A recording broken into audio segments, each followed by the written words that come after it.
Comment bien préparer sa déclaration d'impôt 2025 pour les revenus 2024? Désolé, ça commence le 10 avril prochain. On ne connaît pas encore les dates à la date d'aujourd'hui, de savoir jusqu'à quelle date on a le droit de faire sa déclaration d'impôt. Mais dans cette vidéo, je vais essayer de vous donner pour moi les 3 meilleurs conseils que je transmets à mes clients pour bien préparer sa déclaration d'impôt 2025. Premier élément, vous allez regarder votre déclaration d'impôt de l'année précédente. Pourquoi?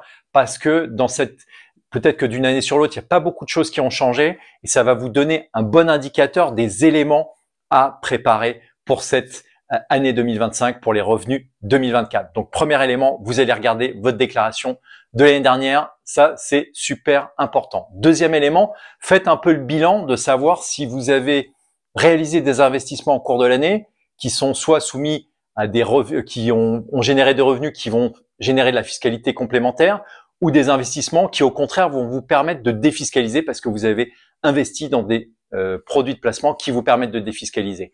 Donc, c'est important de bien avoir ça en tête. Et puis, à l'inverse, si vous avez vendu certains actifs, peut-être que votre fiscalité va baisser.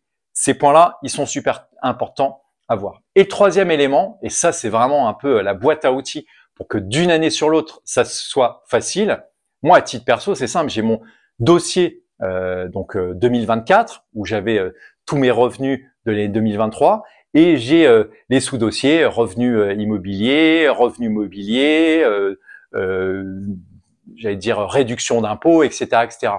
Et en fait, finalement, quand vous regardez d'une année sur l'autre, ça vous permet d'avoir un peu des zones de contrôle et de bien vérifier que vous avez tous ces éléments-là. Et si vous avez tous ces éléments-là, ça veut dire que vous êtes capable d'aller récupérer tous ces imprimés fiscaux uniques qui sont un peu accessibles partout.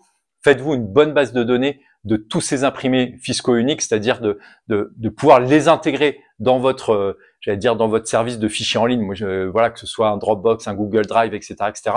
Comme ça, vous avez tout proprement d'une année sur l'autre.